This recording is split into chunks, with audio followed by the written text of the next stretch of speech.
नमस्कार, आप देख रहे हैं टाइम्स 18 न्यूज़ यूपी। मैं विवेक अर्कवंशी। इस समय हम मौजूद हैं विधानसभा 137 पलिया के विसेनपुरी कंपोजिट विद्यालय है एक। वहाँ एक ग्राउंड है, ग्राउंड पे कुछ बच्चे भी खेल रहे थे, कुछ लोग खेल रहे थे। उन्हीं से बात करने और चुनावी चर्चा करने पहुँचे हैं, जानने पहुँचे हैं क्या है जनता का रुख, किसको लेकर वो जो है विकास को लेकर, महंगाई को लेकर या विभिन्न और मुद्दों पे हम उनसे बात करेंगे, उनकी राय जानेंगे। आइए हम बात करते हैं, कुछ लोग हमारे साथ हैं। क्या नाम है आपका? मिस्टर दिनेश मौर्य। दिनेश जी, क्या लग रहा है आपको? चुनावी माहौल चल रहा है, चुनावी चर्चाएं हैं, बड़ा सारे प्रत्याशी जोर लगा रहे हैं, अपनी तरफ से पूरा प्रयास कर रहे हैं। क्या माहौल लग रहा है यहाँ? चुनावी मुद्दे क्या हैं? देखिए, विकास पे चुनाव होगा यहाँ पे, और हमारे विधायक जी हैं, मतलब रोमी साहनी जी हैं। रोमी साहनी जी का परफॉर्मेंस 10 वर्षों का अच्छा रहा है, और सब लोग योगी मोदी जी के नाम पे वोट दे रहे हैं। और रोमी साहनी जी ऐसा विधायक हैं जो कोई भी गरीब लड़की पहुँचे या कोई ज़रूरतमंद लोग पहुँचे, उनकी पूरी हेल्प करते हैं। छोटे मोटे नेताओं को बीच से ख़त्म कर दिए उन्होंने, निस्वार्थ, कोई जात पात न पूछते हुए सबकी हेल्प करते रहते हैं। इसलिए चुनाव इस बार बीजेपी के पक्ष में रहेगा। एक अगर साधारणता देखा जाए तो टक्कर यहाँ पे किससे लग रही? बीजेपी की चुनावी प्रतिद्वंदता किसके साथ है? यहाँ सपा और भाजपा का प्रतिद्वंदता है, और लेकिन चुनाव पूरी तरीके से बीजेपी के पक्ष में है। इसके क्या कारण है चुनाव बीजेपी के पक्ष में जाने? बहुत सारी समस्याएं हैं लोगों की, बहुत सारी समस्याएं हैं, जैसे छुट्टा जानवरों की। जिस क्षेत्र में आए हैं, ग्रामीण बहुल इलाका है, और इस क्षेत्र में सबसे बड़ी समस्याएं छुट्टा जानवरों की हैं। उस पे क्या, उसको आप भी किसान होंगे कहीं ना कहीं, तो उससे दो चार नहीं होना पड़ रहा है, उसके बावजूद आप बीजेपी का सपोर्ट कर रहे हैं, समर्थन कर रहे हैं, उसकी कोई खास वजह है? विधायक जी का परमानेंट क्षेत्र में बने रहना ही सबसे बड़ा मतलब हम लोगों के लिए मुद्दा है कि कभी भी कोई ज़रूरत हो, रात में 12 बजे 2 बजे कभी भी ज़रूरत पड़े, तुरंत पहला विधायक है क्षेत्र का, पहला विधायक है 10 साल में कि हर समय मौजूद रहते हैं। कभी भी फ़ोन करिए, रात 12 बजे 2 बजे तुरंत फ़ोन रिसीव करते हैं, नहीं अगर रिसीव कर पाए तो बैक कॉल करते हैं। लेकिन जनता के बीच में रहते हैं, किसी लड़की को शादी ब्याह में किसी को ज़रूरत हो या कोई बीमार पड़ा हो, उसकी पूरी मदद करते रहते हैं। कोई ऐसा व्यक्ति नहीं है आज तक जो बता दे कि विधायक जी ने हमारे अगर उनके दरवाजे पहुंचा हो उसकी मदद नहीं की हो। हमारे साथ और भी लोग हैं। क्या नाम है भाई साहब आपका? इसरार अहमद। इसरार जी, ये बताइए क्या माहौल लग रहा है? भाई साहब ने तो स्थानीय विधायक जो बीते 10 सालों से विधायक हैं, उनकी खूबियां गिनाई है और उसी पे वो उनको वोट दे रहे हैं। आपका क्या कहना है? आपका मत क्या है? सर, यहाँ पे देखिए, सबसे ज़्यादा दिक्कत जो है यहाँ एंटी इनकम्बेंसी बहुत ज़्यादा है, और ख़ास तौर से हमारे माननीय क्षेत्रीय विधायक जी की यहाँ पे जो कार्यशैली रही है, पिछले 10 साल की 5 साल बसपा में थे, उसके बाद 5 साल सपा में थे, उन्होंने कोई ऐसा जैसे 5 काम नहीं आज तक गिनवा पाए भाजपा के लोग कि यहाँ उन्होंने क्या काम किया है। सिर्फ जो यहाँ पे किसी के यहाँ वो पर्सनल अपने व्यवहार से बहुत अच्छे आदमी हो सकते हैं, मेरा बहुत ज़्यादा सामना नहीं पड़ा है, लेकिन जिस मकसद के लिए यहाँ की जनता ने उनको चुन के भेजा था, उसमें वो पूरी तरह से फेल रहे हैं। नहीं, बीते दिनों एक इंटरव्यू हमारे साथ ही टाइम्स 18 टीम के साथ हुआ। उनसे जब पूछा गया 10 काम, तो उन्होंने कई सारे काम गिनाए। उन्होंने 86 गाँवों को बिजली से रोशन किया, कई जगह स्कूल बनवाए, कई अपनी निधि से सड़क बनवाई, ऐसे बहुत सारे काम गिनाए। आप कह रहे हैं 5 काम नहीं किए। अब सर, वो उनकी विधानसभा काफ़ी लंबी है, वो कहीं गिना सकते हैं, लेकिन मेरी निगाह में मैंने यहाँ कहीं नहीं देखा। और विधायक के साथ साथ जो इनके संगठन के लोग हैं, संगठन भी बहुत नाराज़गी है। संगठन के लोगों का सीधा आरोप है कि इन्होंने पर्सनल संगठन के किसी आदमी को अपने बीच में नहीं रखा। डायरेक्ट कुछ लोग इनके इस तरह के हैं जिनके ज़रिए ये अपना काम करते हैं। अभी और लोग हैं, हम इनसे जानेंगे, भाई साहब से जानेंगे। क्या नाम है सर आपका? मेरा नाम जोगराज सिंह है। आप इनकी भाई साहब की बात से कितना सहमत हैं? देखिए, उन्होंने अपनी राय रखी है। आपको मालूम है कि ये लोकतंत्र है, इसमें कोई भी अपनी बात रख सकता है, तो उन्होंने अपनी बात रखी है, तो ठीक है, उन्होंने अपनी समस्या सुनाई है। जैसे हम तो यहाँ के जो क्षेत्र के लोग हैं, सभी लोग चाहते हैं कि हमारा क्षेत्रीय विधायक हो, जिसको हम समय से मिल सकें, जो हमारे बीच में रह सके, किसके बीच में ज़्यादा टाइम वो बिता सके। आम लोगों के बीच में हर वर्ग यही चाहता है कि हम सीधे मिलें और सीधे हमारी बात हो, किसी को बीच में ना डाला जाए। तो यही पसंद होती है, अपनी अपनी पसंद है कि किसको हम डायरेक्ट जाके मिल सकते हैं। देखिए, वहाँ तक तो सही है, लेकिन उसके बाद भी कुछ मुद्दे हैं, कुछ समस्याएं होंगी। आप प्रधान हैं, नाली की, आवास की और इस तरीके की बहुतेरी समस्याएं हैं लोगों को, इसको क्या इससे चुनाव प्रभावित होगा क्या?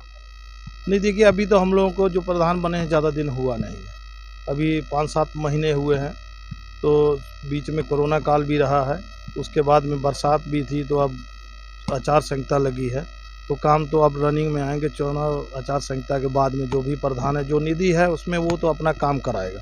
इससे हट करके होता है कि अपने अपने संबंध जो है, अगर विधायक से अच्छे हैं, किसी भी पार्टी का जो विधायक बनता है अगर अच्छा बनता है तो अपने काम निकाल लेता है। तो हमारे यहाँ तो काम हुआ है कुछ। आपके यहाँ काम हुआ है? हमारे यहाँ तो कुछ हुआ है जी जी। झूठ बोलने से कोई फ़ायदा नहीं। हम भी पहली बार गए थे, मुलाकात किए। हम किसी पार्टी के नहीं हैं, लेकिन सभी की इज्जत करते हैं, जितने भी दल हैं।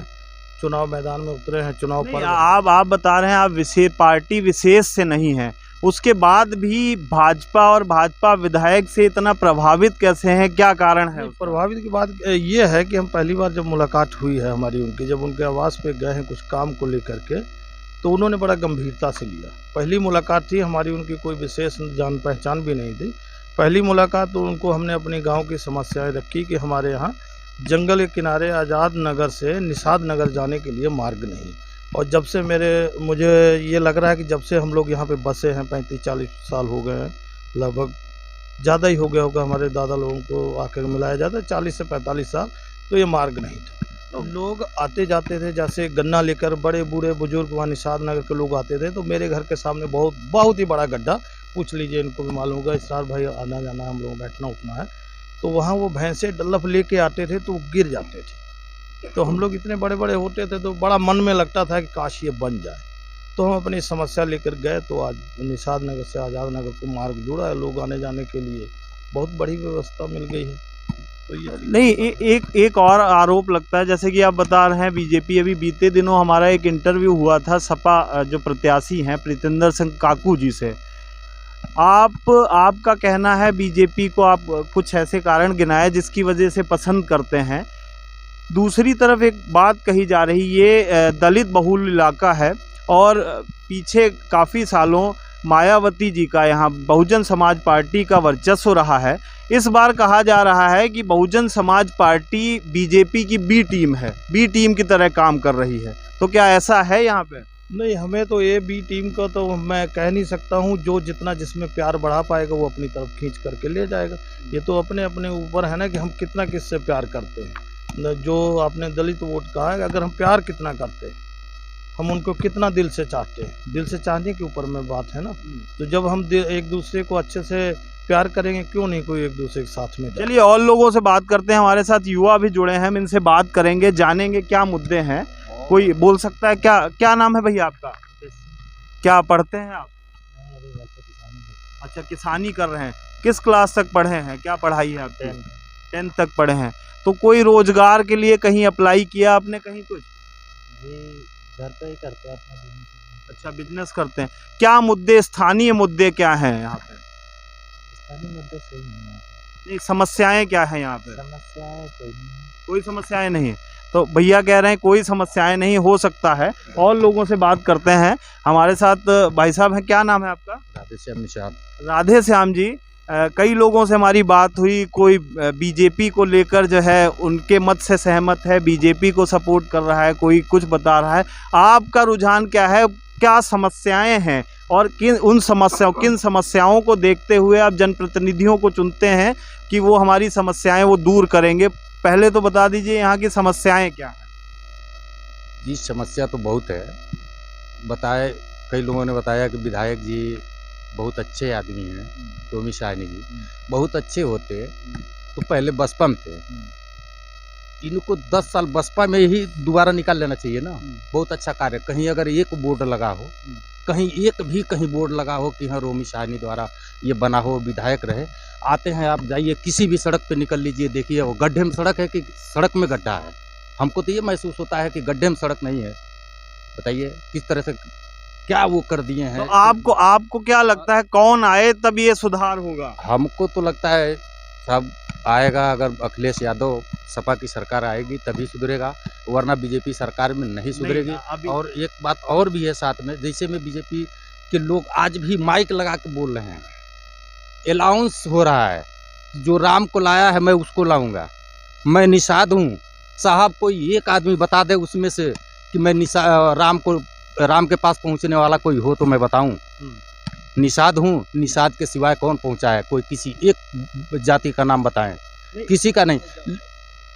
एक बात भाई, जाति पे सीधे बोल रहे हैं ना, मुझे कई % आरक्षण मिला, मैं तो राम से पहले इस तरीके से तो बहुत सारे आरोप अखिलेश यादव भी लगाते हैं व्यक्तिगत और धर्म के नाम पर। दूसरी बात आपने कहा रोमी साहनी बीते 5 साल जो है, इससे पहले 5 साल बसपा में रहे, तो ये नेता हैं, आपकी भी पार्टी ने तो बसपा के साथ गठबंधन किया था, तब बसपा में ऐसी अच्छाई क्या दिखी उनको?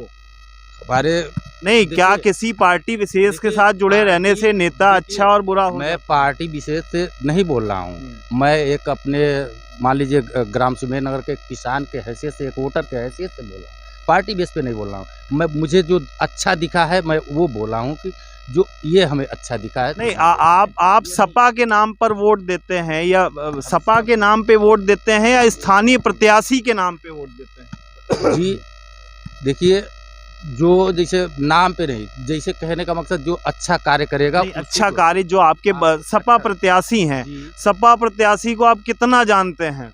सपा प्रत्याशी को मान लीजिए अब की बार आए हैं, पहले से नहीं जानते हैं। पहले तो मैं भाजपा में भी वोट दिया, पहले तो मैं बसपा में भी बसपा का भी कार्य करता रहा हूँ और बहुत अच्छा काम भी किया, भाजपा को वोट भी दिया, लेकिन नहीं हमें अच्छा लगा। पीछे जो है भाजपा ने अच्छा काम किया जी, नहीं अगर अच्छा काम किया होता तो आज क्यों मैं छोड़ देता? आपने छोड़ दिया जी। तो ये व्यक्तिगत राय है आपकी, जो पार्टी के बारे में कह रहे हैं व्यक्तिगत राय है आपकी, है ना? समस्याएं पूछ रहा हूँ, समस्याएं क्या है यहाँ पर? समस्या बहुत ही समस्या है साहब। नंबर 1 तो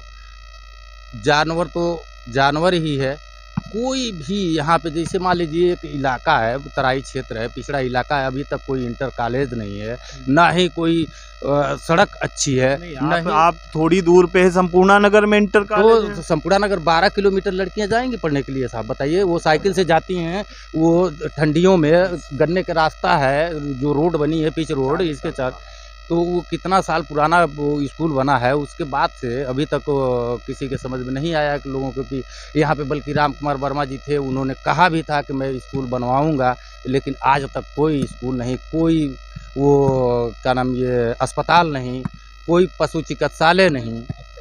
तो ये भाई साहब भी कुछ बता रहे हैं, भाई साहब के जवाब में। नहीं, जैसे इन्होंने कहा कि यहाँ कोई अस्पताल नहीं है, अभी विधायक जी के द्वारा ही यहाँ स्कूल सरकारी हॉस्पिटल बना हुआ है, ऐसा नहीं है अभी इसी साल उसका मतलब चालू भी हो गया है, तो सरकारी हॉस्पिटल तो बना हुआ है। रही बात कॉलेज की, तो प्रोसेस है, मतलब इंटर कॉलेज जहाँ हम लोग खड़े हुए हैं वहाँ इंटर कॉलेज अभी ऑलरेडी चल रहा है। और रही बात डिग्री कॉलेज की, तो आने वाले समय में धीरे धीरे विकास होगा। अब आप एक बार सोचे कि पूरी व्यवस्था हो जाए तो मुश्किल होता है ना, एक बार में पूरी व्यवस्था नहीं हो पाती है। ये देखिए कहीं ऑलरेडी कहाँ चल रहा है इंटर कॉलेज, जरा देख लीजिए, बिल्डिंग की हालत देख लीजिए सर, सामने आपकी बिल्डिंग है, उसकी हालत दिखा दीजिएगा, तो क्या हालत है, कहाँ पे है? नहीं, कहीं भी 5 साल में 2 साल तो आप कोरोना काल में देख लीजिए क्या स्थिति थी, कैसे लोग अपना जीवन यापन कर रहे थे। अब कैसे भी मान लीजिए, अगर धीरे धीरे होगा ही, ऐसा नहीं है कि विधायक जी ने नहीं। सबसे देखिए अच्छी बात यह है कि विधायक जी हम लोगों के साथ रहते हैं, हर समय मिलते रहते हैं, किसी गाँव के लोग हों, इससे बड़ा हम लोग को क्या चाहिए। और अभी ये बताया, हमारे प्रधान जी ने बताया विधायक लोकल के हैं, तो उनकी जानकारी के लिए बता दूं कि विधायक यहाँ लोकल के वो भी नहीं हैं, वो गोला से आते हैं, और जीतने के बाद उन्होंने यहाँ आवास बनवाया, यहाँ पटियान रोड पे बहुत सी जमीनें। मैं उसी पे बात करूंगा कि आप कह रहे हैं कि विधायक लोकल के नहीं हैं, हालांकि जहां तक हम लोगों को पता है उन्होंने आवास बना लिया। अगर वो नहीं है तो आप लोगों ने ऐसा क्यों नहीं किया कि आप जो है 10 साल से आपके सारे लोग काम कर रहे थे, जो नेता, उनकी जगह आपने 139 विधानसभा गोला के प्रत्याशी को लाकर यहाँ कर दिया आपने? ये पूरे उत्तर प्रदेश की व्यवस्था है सर, कोई जैसे कहीं चुनाव लड़ता है अगल बगल से, और ये कुछ विशेषता देख के हमारे माननीय राष्ट्रीय अध्यक्ष अखिलेश यादव जी ने इनको टिकट दिया है। कुछ उनकी खूबी होगी कि यहाँ 18 दावेदार थे, सबको टिकट काट के उनको दिया। और सबसे बड़ी विशेषता मैं बता दूं कि 18 जो लोग टिकट मांगे थे इनको छोड़ के 17 लोग आज एक मंच पे हैं, ये बड़ी खूबी है। वो तो हमने सुना है, बड़ा मान मुनव्वल के बाद वो लोग आए हैं एक मंच तो पे। किसी को सर नाराजगी तो थोड़ी बहुत होती है, और मान के जो आ जाए वही आदमी है। भाजपा में लोग आज भी नहीं माने, आज भी इनके जो लोग टिकट मांग रहे थे वो लोग माननीय विधायक जी से नाराज हैं, नहीं साथ में आ रहे हैं। जो इनका संगठन है वो साथ में नहीं आ रहा है, क्योंकि उन्होंने ये कहा कि मंच से बोला, जो भी कहा हो, कि जो इनके जो संगठन के लोग हैं उनको वो तवज्जो नहीं एक बड़ी बात आपने कही कि बाहरी को लेकर आपने बात की, तो आप जो आपके प्रत्याशी हैं प्रीतेंद्र सिंह काकू जी, उनको कितना जानते हैं, उनको कब से जानते हैं? मैं उनको जो है लगभग सन 2000 जानता हूँ, जब ये माननीय मुलायम सिंह यादव की सरकार बनी थी उसके बाद ये वहाँ के प्रधान बने थे निर्विरोध, तब से मैं जैसे कि हम क्षेत्र में जाते हैं, लोगों से बात करते हैं, तो एक बड़ी समस्या है, विपक्ष बार बार बीते 10 सालों से भाजपा सरकार थी, विपक्ष बार बार एक मुद्दा उठाता था कि हमारा विधायक बाहरी है। तो जब आप ये मुद्दा उठा रहे हैं कि विधायक बाहरी है, तो आप भी उस बाहरी प्रत्याशी को लेकर आए हैं, उस पे क्या कहना है आपका? क्या कारण ऐसा रहा? सर मैंने ये मुद्दा नहीं उठाया कि वो बाहरी हैं। नहीं, आप नहीं, बहुत सारे लोग ये बताते हैं कि बाहरी है। तो बाहरी जब जीतेगा तो यहीं का हो जाएगा, और हमें बाहरी से नहीं तो मतलब है, फिर जो मौजूदा विधायक हैं वो कैसे बाहरी हो? तो मैं तो नहीं कहा ना, मैंने तो नहीं कहा कि वो बाहरी हैं। मैं अभी आपने बताया ना, मैंने उनकी बात पे कहा कि वो भी जब आए तो बाहर से ही आए थे, वहाँ बाहर से वो अगर भाजपा अगर बाहर से प्रत्याशी लाएगी तो सपा भी बाहर से ही प्रत्याशी नहीं, ऐसा नहीं है, ये कोई इसका कारण नहीं है। लेकिन जो चीजें हमें दिख रही हैं कि जो माननीय राष्ट्रीय अध्यक्ष जी ने जो टिकट दिया वो क्या सोच के दिया, वो हाई लेवल के लोग हैं, वो अपनी बात वो समझते हैं। आप सपा समर्थक लगते हैं, सपा समर्थक लगते हैं, तो क्या आपकी कोई सोच मायने नहीं रखी? क्या आप लोगों से सर्वे के आधार पे पूछा नहीं गया, जो 10 सालों से लगातार काम कर रहे हैं उनको ना टिकट देकर बाहर के लोगों को टिकट? जी हमसे पूछा गया, लेकिन हमारे तो आप ही ने कहा कि बाहर के प्रत्याशी को यहाँ लाओ। हमने नहीं कहा, हाँ। हमारे राष्ट्रीय अध्यक्ष जी का आदेश हमारे सभी कार्यकर्ता जो भी फील्ड में हैं, जो भी नेतागण हैं, सबके लिए सराखों पे है। उन्होंने जिसको बना के भेजा है वो दूसरे के भेजते तो हम उनको सपोर्ट करते। उन्होंने प्रीतेंद्र सिंह काकू जी को भेजा है, हम उनको तन मन धन से इलेक्शन लड़ा रहे हैं, और ऊपर वाला चाहेगा तो हम उनको भारी मतों से विजयी बना के भेजें। क्योंकि ये विधायक जी के खिलाफ थोड़ा से हम बताएं आपको, जो हमारी बॉर्डर की समस्या है, अभी हमारे मित्र प्रधान जी ने बताया कि वहाँ पे जो है, इनसे पूछिए, जो सपा गवर्नमेंट में इनका बंधा बना था, माननीय गुरप्रीत सिंह जाड़जी जी उसमें ब्लॉक प्रमुख थे, वो बंधे का निर्माण सपा गवर्नमेंट में हुआ था, जो मेरी जानकारी है। भाई साहब आप कुछ बता रहे थे, भाई साहब उसको काउंटर कर रहे हैं कि वो जिसकी बात आप कर रहे थे वो सपा शासन में बना और ब्लॉक प्रमुख उस समय जाड़जी थे। नहीं, ऐसा नहीं, उन्होंने कोई बंधा नहीं बंधवाया है। वहाँ पे जो बंधा बंधा है, इससे पहले पिछले साल में हम लोगों ने सब लोगों ने सहयोग करके आपस में बनाया गया था। अब उसके ऊपर में एक और टूटा था, उसको बनाया, और जो रोड बनी है उसी के ऊपर में बनी है।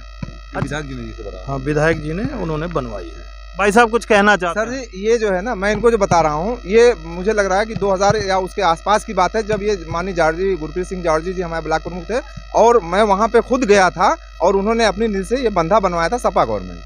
तो ये कहना कि सरकार जो है काम करती है, हमें किसी सरकार से नहीं मतलब, हमारी व्यक्तिगत जो समस्याएं हैं वो हमारी समस्याएं हल होना चाहिए। हमारी इंटर की बच्ची संपूर्ण नगर पढ़ने जाती है, रास्ते में 20 तरह के लोग होते हैं, उनकी क्या सोच होती है, तो ये सब व्यवस्था क्षेत्रीय विधायक को करना चाहिए। तो 12 से 17 तक अखिलेश यादव थे, उन्होंने उनसे क्यों नहीं, आप तो सक्रिय लग रहे हैं सपा से, आपने क्यों नहीं उनसे मांग की कि यहाँ इंटर जी हमने मांग की थी। हमने देखिए यहीं पे ये उनकी फॉरेस्ट की कुछ ज़मीन है जिला पंचायत की, यहाँ हमने स्टेडियम का प्रस्ताव कराया। पहले सबसे प्राथमिकता हमारी स्टेडियम प्रस्ताव की थी, उसमें 6-6.5 लाख रुपया आया, माननीय कृष्ण गोपाल पटेल, यहाँ उद्घाटन हुआ। उसके बाद बस भाजपा गवर्नमेंट आई, वो पैसा ये हुआ कि ये सपा के लोगों का नाम होगा, इसलिए वो पैसा वापस चला गया, और वो ज़मीन अब भी खाली पड़ी है, यहीं बगल में है, अब भी खाली पड़ी है। अभी पीछे हम कुछ लोगों से बात कर रहे थे, कुछ लोगों से बात कर रहे थे कि वो बता रहे हैं कि विधायक जो यहाँ के हैं बहुत सुलभ हैं, लोगों के बीच अगर लोगों को कोई समस्या होती है तो वो तुरंत पहुँच जाते हैं या उनकी मदद करते हैं। उस पर आपका एक जो है जिम्मेदार नागरिक होने के नाते क्या कहते हैं? जी, मैं माननीय विधायक जी का बहुत आदर करता हूं। मेरे विधायक हैं, मौजूदा 10 साल के विधायक हैं। उनके व्यक्तिगत, देखिए व्यक्तिगत सर, मैंने पहले बताया कि व्यक्तिगत उनका हो सकता है सब, लेकिन पर्सनल ये सार्वजनिक रूप से उनके अपने कार्यकर्ता उनसे नाराज, जो उनके संगठन के लोग हैं वो उनसे नाराज हैं। नहीं, ये कैसे? भाई साहब बता रहे हैं कि आपकी ही पार्टी के कुछ लोग जो है सपा जो या बस भाजपा कैडर है, वो लोग रोमी साहनी से नाराज हैं। नहीं, ये मैं चीज़ ये नहीं बता सकता हूँ कि वो नाराज़ हैं या नहीं है, वो मेरी जानकारी में नहीं है। ये हमारे डॉक्टर साहब दिनेश जी से हम पूछते हैं। भाई साहब ये बता रहे हैं कि आप ही के कुछ लोग नाराज हैं भाजपा। ऐसा देखिए, ऐसा कुछ नहीं है, ये ब्लेम लगा रहे हैं, पूरा झूठा ब्लेम है। देखिए पार्टी के कार्यकर्ता अपने हिसाब से काम कर रहे हैं और विधायक रोमी साहनी जी के साथ लगे पड़े हैं। हर जगह आप चाहे संपड़ा नगर में देख लीजिए, बिशनपुरी में, सुमेरनगर, हाँ पहले जो लोग कुछ लोग नाराज थे, लेकिन फिर उन्होंने अपने आखिर में वोट विधायक जी को देखते हुए योगी मोदी के नाम पे वोट दे रहे हैं। प्रत्याशी कोई भी खड़ा होगा। देखिए मैं समझ रहा हूँ कि आप भाजपा समर्थक हैं, लेकिन उसके बाद भी छुट्टा जानवर और ऐसी बहुत सारी समस्याएं हैं, उनसे दो चार होना पड़ रहा है। तो क्या ये चुनावी मुद्दा नहीं होगा? आप एक पार्टी विशेष के साथ आपका संबंध है या आप उसको पसंद करते हैं, लेकिन ये चुनावी मुद्दा नहीं होगा? किसान आंदोलन पे बैठे और बहुत सारी ऐसी चीज़ें, घटनाक्रम हुआ, उसके बारे में उस सोच के बाद क्या ऐसा कुछ नहीं हुआ कि बीजेपी को लेकर आपकी सोच बदले? नहीं, देखिए किसान आंदोलन से यहाँ या जानवरों से लेने से, हाँ कुछ लोग जरूर जानवरों से परेशान हैं, उसका भी सब परेशान है। ये भैया हमारी बात करते हैं, हम बताते हैं। हम भी किसान हैं। और क्या नाम है आपका? छोटे, मेरा नाम रमनदीप है, मेरा गांव मैसूरी फार्म है। और आप यहीं मेरा पड़ोस में खेत है, आप अभी इसी टाइम जाके देख लीजिए, कम से कम 10-12 जानवर वहाँ पे गेहूँ चल रहे होंगे। हम लोग 2 आदमी लगाते हैं, एक आदमी सुबह आता है, एक शाम को आता है, जो जानवर बचाते हैं। और रहा किसान आंदोलन का, किसान आंदोलन में ये तो उनको भी खुद मालूम होगा वहाँ कितनी मौतें हुई, यहाँ कितनी मौतें हुई, लेकिन सरकार कह रही है हमने तो उसको वापस कर लिया। और रही बात बंधेगी, इन्होंने कहा बंधेगी। आपको पता था अभी इस एरिया में बाढ़ग्रस्त एरिया रहा है, कितनी बाढ़ आई। हम लोग इतने पानी में जाके शारदा पे जाके बंदा बांध के आए। रोमी सानी जी एक बार नहीं हुआ, देखो आप इनसे पूछिए, गए थे? नहीं, कोई बीजेपी का उनसे जब उनसे इस बारे में जब पूछा जा रहा है, उनका कहना है कि रात दिन हम नाव पे बैठ के, जैसे कि हम लोग देखिए एक उनकी मूवी आई थी, जब बंधा बंध गया वहाँ सब कुछ हो गया। हम लोग बाबा जी महंगापुर वाले बाबा संत बाबा गुरुनाम सिंह जी, वो साथ में लेके सबको गए, वो वहाँ खड़े रहे। भैंसूरी से, महंगापुर से, परसपुर से, सब जगह से संगत गई, बंधा बांधा गया। 3 दिन बाद हम लोग वापस लौटे। कुछ ऐसा एरिया जिनके धान बेकार हो रहे थे, उन्होंने कटवा के गुरुद्वारा साहब में लाके सुखाए। अगर आप ये चीज़ उनसे पूछें तो वो बहुत अच्छे से बताएंगे। चलिए अब ये पूछना चाहते हैं हम, अब ये पूछना चाहते हैं कि क्या माहौल लग रहा है, जनता का रुख किस तरफ जा रहा है? देखिए जी, हमारा जो गांव है भैंसूरी है, बहादुर नगर है, पूरा साइकिल को वोट जाएगी। क्या कारण है साइकिल को जाने? देखिए किसान, सबसे पहला मुद्दा है किसानों का, दूसरा मुद्दा है पेमेंट का, तीसरा मुद्दा है जो धान में आपने मालूम किया होगा कि 1200 रुपए को धान कुंटल बिका है, आप जानते होंगे। और आप शिक्षा को देख लीजिए, शिक्षा कहाँ तक कितने दिन बंद रहा, ऑनलाइन क्लासेस की गई, उसकी फीस नहीं माफ़ हुई। हर माँ बाप को एक, अगर घर में 4 बच्चे हैं तो उनको 2 फ़ोन लेके देने पड़े 10-10 हज़ार के। आप भी जानते हैं मल्टीमीडिया में 10 हज़ार से नीचे कोई फ़ोन नहीं मिलता अच्छा।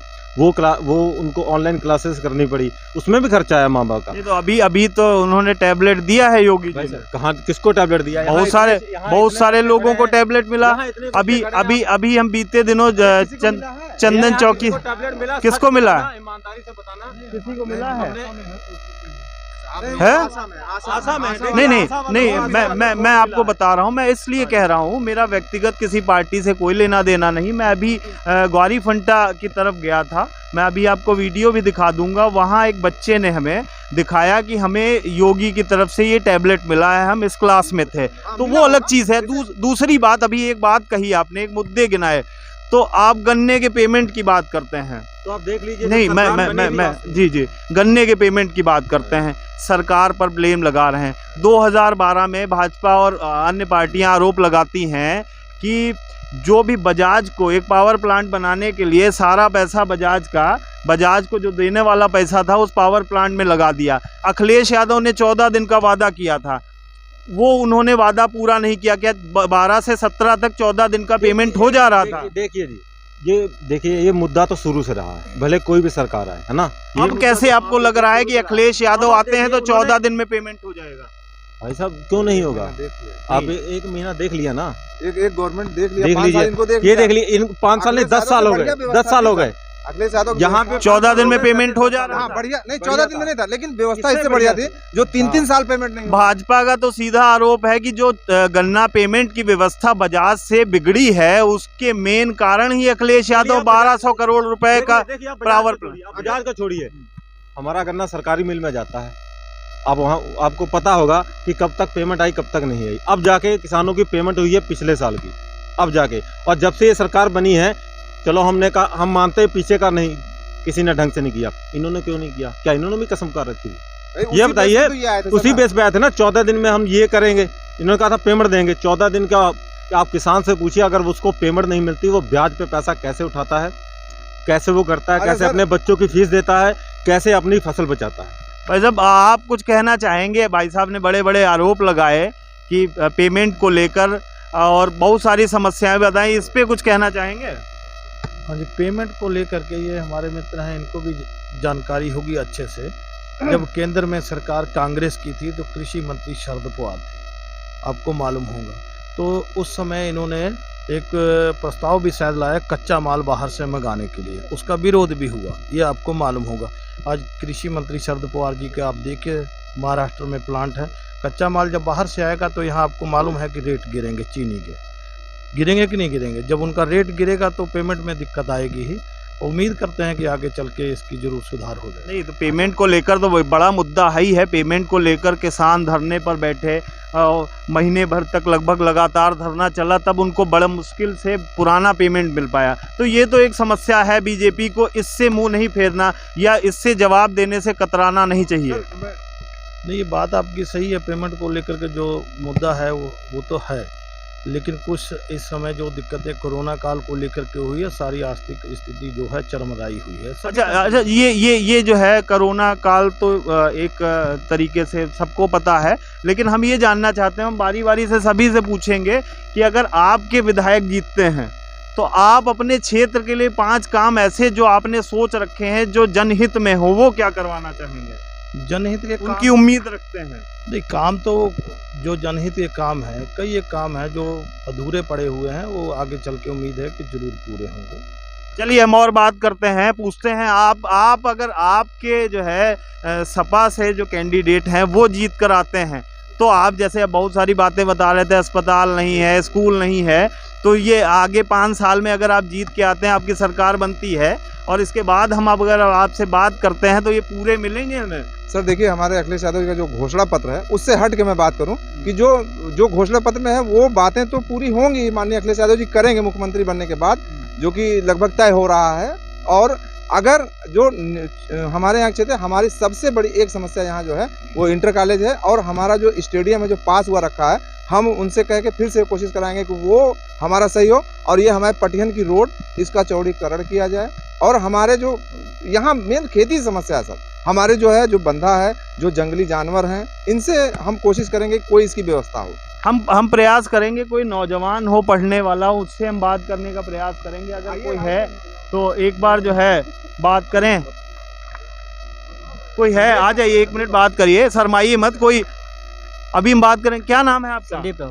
संदीप जी, किस क्लास में पढ़ते हैं? सर डी फार्मा के लिए सर। डी फार्मा कर रहे हैं, तो क्या लगता है नौकरी को लेकर? नौकरी के लेकर तो सर बहुत दिक्कतें हैं सर। सुबह 2 से सर अभी तक कोई भर्ती नहीं आई है अभी तक सर। अच्छा, सुबह 2 से सर अभी तक कोई भर्ती नहीं आई? भर्ती नहीं है, फार्मेसी कोई भर्ती ही नहीं आई अभी तक। अच्छा, तो अभी आप क्या कर रहे हैं बी फार्मा करके? अभी सर मैं ट्रेनिंग पे चल रहे हैं सर। और मैंने किया सर अभी तक तो मतलब मेरी स्कॉलरशिप अभी मेरे आया नहीं, 2 साल हो गए मेरे किए हुए, स्कॉलरशिप नहीं आई अभी तक है मेरे को। स्कॉलरशिप नहीं आई? नहीं, स्कॉलरशिप तो बहुत सारे लोगों की आ गई है, अब मेरी स्कॉलरशिप नहीं है मेरे पास। क्या मुद्दे हैं? क्या आप वोटर हैं 18 साल? यस सर, मैं हूँ सर। ये पहला वोट डालेंगे आप? जी नहीं, मैं दूसरी बार वोट डालूंगा। दूसरी बार? तो क्या मुद्दे देखते हैं स्थानीय स्तर पर जो नेता होते हैं, चाहे भाजपा के हों, बसपा के हों, सपा के हों, उनसे आपकी क्या अपेक्षाएं रहती हैं?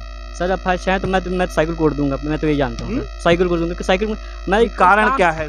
मैं पढ़ रहा था सर, मतलब कोई सुविधा मुझे नहीं मिली थी जी। मैं पढ़ाई किया, स्टडी किया जाकर लखनऊ, मतलब कोई मतलब स्कूल बंद था, तो उसमें क्या पढ़ेंगे? वो तो कोविड टाइम में तो सारे स्कूल बंद थे। वही सर, कोविड टाइम में तो सारे स्कूल माफ होना चाहिए, तो फीस तो माफ होना चाहिए सर। फीस भी तो माफ हुए मेरे, फीस भी आपसे ली गई? 2 लाख रुपए हमने दिया। तो प्राइवेट पढ़ रहे थे या गवर्नमेंट? हाँ, तो प्राइवेट पढ़ रहे थे। गवर्नमेंट से क्या, सरकार से क्या अपेक्षाएं हैं सर? तो कुछ तो मतलब सरकार से मेरी अपेक्षा थी, मेरे विश्वास भी तो मिलना चाहिए था सर। जब ये लॉकडाउन लगा दूसरे हम पढ़ाई चल रही है सर, तो लॉकडाउन कर दिया तो स्कॉलरशिप तो माफ होना चाहिए। तो अच्छा, क्या देख के वोट करते हैं आप? क्या किन विचारधाराओं पे, किस तरीके से वोट, क्या मन में बना के जाते हैं जब वोट करने जाते हैं? सर आप खुद देख लीजिए विकास क्या हुआ है, किस नाम पे विकास बता। ये तो आप बताइए हमें, आप इस क्षेत्र के हैं, आप बताइए। नहीं, आप अगर वोट करने जाते हैं तो क्या चीज़ें देखते हैं वोट करने से पहले कि कैंडिडेट अच्छा हो, या बहुत सारी ऐसी चीज़ें हैं विकास करेगा? क्या मुद्दे चार पांच बात बताइए कि किन चीज़ों को देखकर आप वोट करते हैं? सर मैं बस यही इंटर कॉलेज पर आ जाए कि यहाँ के सब इंटर पर यहाँ से 16 किलोमीटर इधर, फिर 16 किलोमीटर पलिया सर। तो बताइए बच्चे यहाँ से कैसे पढ़ने जाते होंगे साइकिल से, और आने जाने करने बातें सुननी होती रहती हैं सर, जानते अच्छा, जो यहाँ से 10 साल से विधायक हैं उनके बारे में आपका क्या कहना है? सर मैं उसके बारे में नहीं जान सकता सर, मुझसे कर लीजिए। चलिए, इनसे बात हो रही थी, और भी लोग हैं, अगर कोई रह गया हो तो हम उनसे बात करते हैं। अगर बात हो, आप यहीं जाइए, राम मनोहर लोहिया स्कूल है, उसके एकदम अटैच में तालाब खोदा जा रहा है कि यहाँ पे जितने पशु हैं उनके लिए तालाब खोदा जा रहा है। आप जाके देखिए कब से 1 साल हो चला है। पहली बात तो शिक्षा के नाम पे एकदम शिक्षा केंद्र उसको स्कूल को बेकार किया जा रहा है कि वहाँ शिक्षा होगी, बताइए वहाँ पशु रखे जाएंगे। देखिए, स्थानीय स्तर पर बहुत सारे मुद्दे हैं, कई सारे पार्टी को समर्थन करने वाले लोग भी हैं, उनसे हमने बात की, उनसे जाना क्या माहौल है, क्या देखकर वोट देते हैं, कोई बीजेपी का तो कोई सपा का, इस तरीके से समर्थन और अपनी बातें रखने का प्रयास कर रहे हैं लोग, अपनी समस्याएं रखने का प्रयास कर रहे हैं। अभी शाम ज़्यादा हो रही है, अब इसी के साथ हम अगले पड़ाव के लिए निकलेंगे। आप देख रहे थे टाइम्स 80 न्यूज़, मैं विवेक अर्कवंशी के साथ।